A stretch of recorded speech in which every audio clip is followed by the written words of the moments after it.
नमस्कार दोस्तों, आज हम बात करेंगे प्लम्बिंग सिस्टम के बारे में।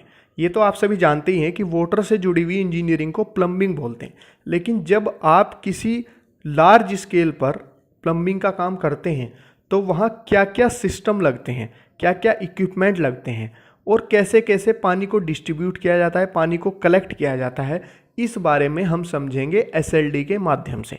एसएलडी का मतलब होता है दोस्तों, सारे के सारे इक्विपमेंट को एक सिंगल लाइन डायग्राम में बांध देना।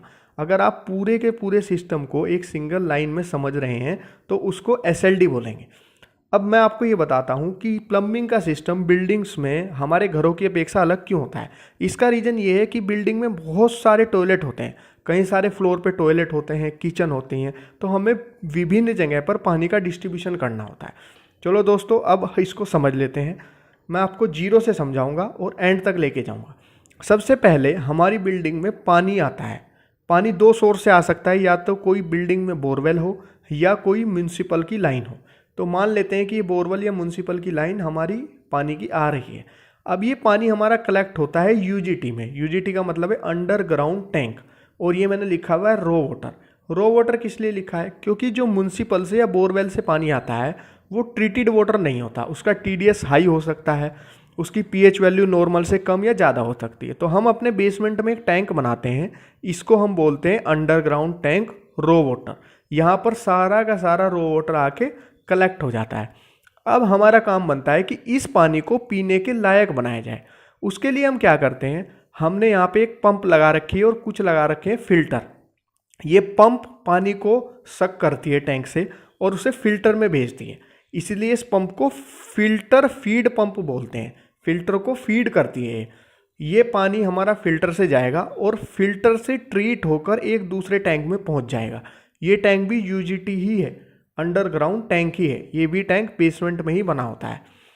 इस पूरे सिस्टम को हम बोलेंगे वाटर ट्रीटमेंट प्लांट, क्योंकि यहाँ से यहाँ तक हमने क्या किया, जो पानी रो वाटर हमारे पास म्यूनसिपल से आया था उसको हमने फिल्टर के माध्यम से सिर्फ ट्रीट किया, उसको पीने के लायक बनाया। अगर आपके पास पहले से ही ट्रीटेड वाटर आ रहा हो तो इस चीज़ की कोई ज़रूरत ही नहीं। ये जो WTP है, वाटर ट्रीटमेंट प्लांट, इसकी कोई नीड ही नहीं होगी। आप उस पानी को डायरेक्ट ही यहाँ पर इकट्ठा कर सकते हैं। अब पानी ट्रीट हो गया, आपका यूजीटी में पहुँच गया, ये हो गया ट्रीटेड वाटर, TW मैंने इसको लिखा है। अब आप क्या काम करेंगे, दोबारा से एक पंप लगाएंगे और वो पंप इस पानी को सक करके पहुँचाएगी ओवरहेड टैंक में। ओवरहेड टैंक बना होता है किसी भी बिल्डिंग की छत पर, टेरिस पर। अब आप बोलेंगे कि जी पानी को यहाँ पहुँचाने की अब क्या ज़रूरत है?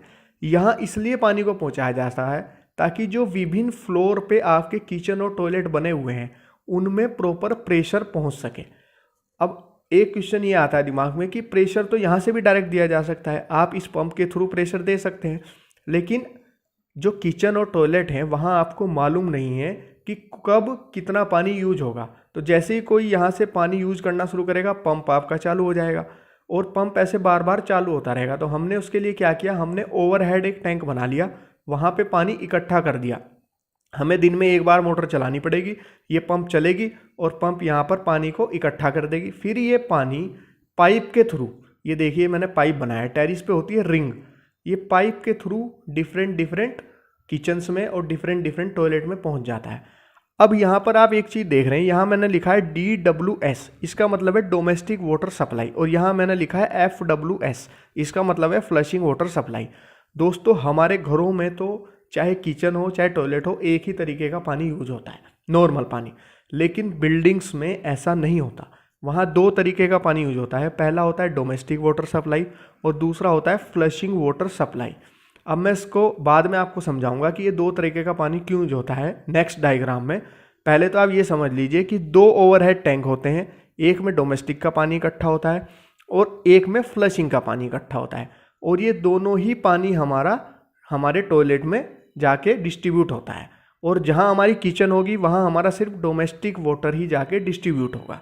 और वहाँ पर हम इसका डिफरेंट चीज़ों में, जैसे कि कपड़े धुलने में, बर्तन धुलने में, पीने में, नहाने में या टॉयलेट में फ्लश करने में इस पानी को यूज करेंगे। तो एक बार समराइज कर देता हूँ, यूजीटी में पानी आया, आपने पंप से फिल्टर में दिया, फिल्टर ने उस पानी को ट्रीट किया, दूसरे यूजीटी में पहुंचाया, वहां से आपने पंप के थ्रू ओएसटी में पानी को भर दिया जो ओवरहेड टैंक है, और वहाँ से पानी पाइप के थ्रू आपके सिस्टम में डिस्ट्रीब्यूट हो गया।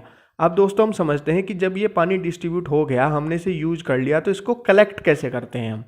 तो दोस्तों किचन और टॉयलेट में जो हमने पानी डिस्ट्रीब्यूट किया था वो यूज होने के बाद बन जाता है वेस्ट वाटर और सॉयल वाटर। किचन और ड्रेन से जो पानी निकलता है, फ्लोर के ड्रेन से जो निकलता है उसको वेस्ट वाटर बोलते हैं, और टॉयलेट से WC से जो पानी निकलता है उसको सॉयल वाटर बोलते हैं। अब हम सीखते हैं कि इस वेस्ट और सॉयल वाटर का कलेक्शन कैसे किया जाता है और इसका रीयूज कैसे किया जाता है। दोस्तों इस पार्ट को शुरू करने से पहले मैं आपको बताना चाहता हूं कि हमने MEP के इंट्रोडक्शन से रिलेटेड और MEP में क्या क्या स्कोप है काम का, उससे रिलेटेड और भी वीडियो बनाई हुई हैं, जिनको आप डिस्क्रिप्शन में जाके देख सकते हैं या ऊपर आई बटन पर क्लिक कर कर भी उन्हें देख सकते हैं। और हमारा काम अगर आपको पसंद आ रहा है तो चैनल को सब्सक्राइब जरूर कर लें। तो चलिए दोस्तों समझते हैं, जो भी पानी वेस्ट और सोयल के रूप में हमारे किचन और टॉयलेट में इकट्ठा होता है उसको हम पाइपिंग के थ्रू ले आते हैं दोबारा से बेसमेंट में, और वहाँ पर फिर से बनाते हैं एक टैंक जिसका नाम होता है इक्वलाइजेशन टैंक।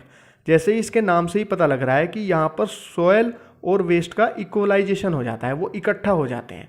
अब हम चाहते हैं कि ये पानी किसी तरह रीयूज हो जाए, तो हम क्या करेंगे, फिर से वही काम करेंगे, एक पंप लगाएंगे और कुछ लगाएंगे फिल्टर।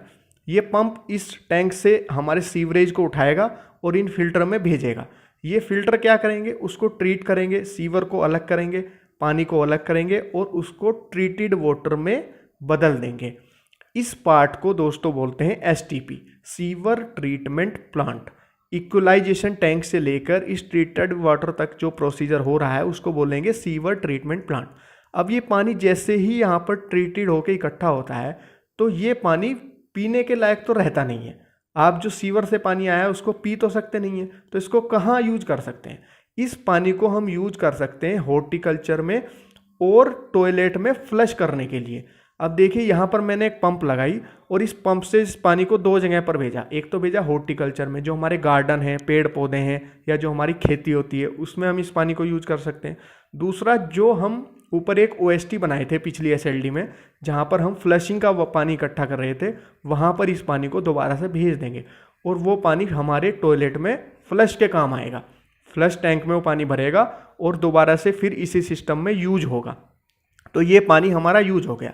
दूसरा, हमारा पानी आता है रेन वाटर से। जो बारिश होती है, बारिश के पानी को भी हम चाहते हैं कि किसी तरह यूज हो जाए। हम क्या करते हैं कि डिफरेंट फ्लोर से वो रेन वाटर को इकट्ठा करते हैं और उसको पाइप के थ्रू नीचे ले आते हैं ग्राउंड पे या बेसमेंट में, और वहाँ इकट्ठा कर देते हैं रेन वाटर टैंक में। और इस पानी को हम एक मोटर के थ्रू टैंक से सक करते हैं और इसको भी हॉर्टिकल्चर में यूज करते हैं, या हम इस पानी को ले जाते हैं रेन वाटर हार्वेस्टिंग में।